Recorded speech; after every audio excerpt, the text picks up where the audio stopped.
Mor Yakup Kilisesi de içinde olmak üzere tarihi ve kültürel değerlerimizin korunması ve restorasyonu çalışmalarını yürüttük.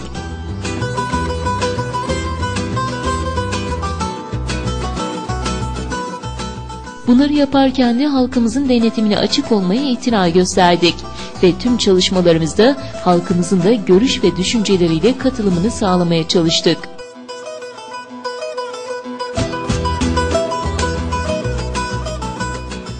ريتشت كي جادا شت كي بريف جادا كسين كاري بدر كفش حرية أم حتى فرت كتنا فاضي إنها جادا شكرهم قال كي ممنونة مجي ممنونة حمي شيء مرت كيما إيه بري أودي ما ناس نتكرن başkanı قلت كتني ما ناس نتكري أبناء ناس تكر Park yaptı zaten yeterinceye kadar, sokaklarda yaptı, çamurdan da kurtulduk. Her şey yapıyor yani. والله دم ممنونين وتبلد يا جوا كبي بلدينا كليا وخدي عوني بدي خدي تبلي شيء به بازار كليا بازار قيمة خلقنا حريب خدي حريب هات بنت بك أبو كم حتى مشون جادي بازار كليا بازار ما بجي حجيك بيجي في herkes belediye memnunة belediye verdi şغله تاز به ego yani jeogöz benine. Vallahi şu anda memnunuz. Yani bu çalışmalar nedeniyle memnunuz. Önceden bu sokaklardan geçilmiyordu. Çamurdan, şeyden. Allah'a çok şükür şu anda memnunuz. Vallahi böyle çöplük bu evara meş peşem dikayım razını. Devemet şey tozdu bu.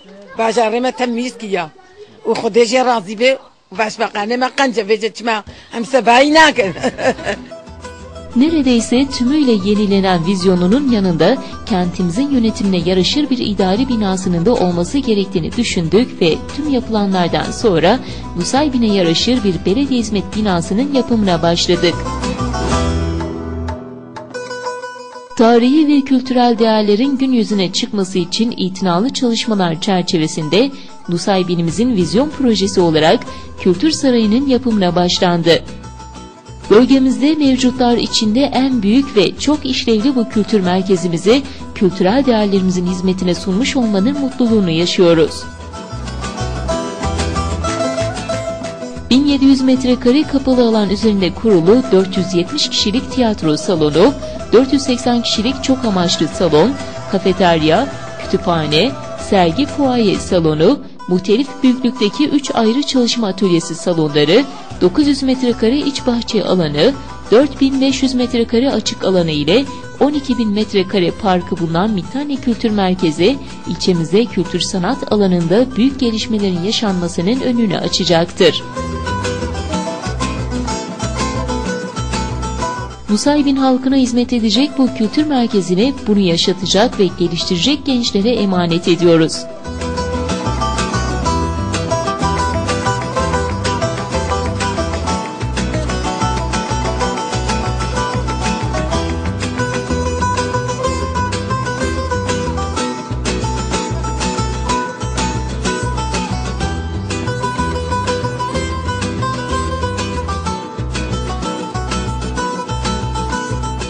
والله جادي مشيت كي قلزيوني مشيت كي وبارقا شيت كي وحمود شيت كي يعني حتى yardım da camiye ji. Atit biniş sonra mazet dar kamezine. Mav dar kabun. Av jada halu kafir bu. Am ki masyabi hiç nabin. Belediye başkanı mı kanca u zaf je memnunun. Korta ke hal bedda tabu tkate da takarib hob ke avda. Aj vi pevet ra hona ne madne tkasi.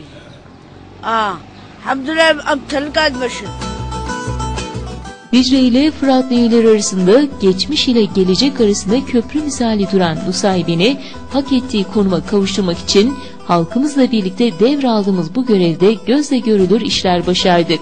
Ama şunu da biliyoruz, yapmamız gereken işler yaptıklarımızın yanında çok daha fazladır.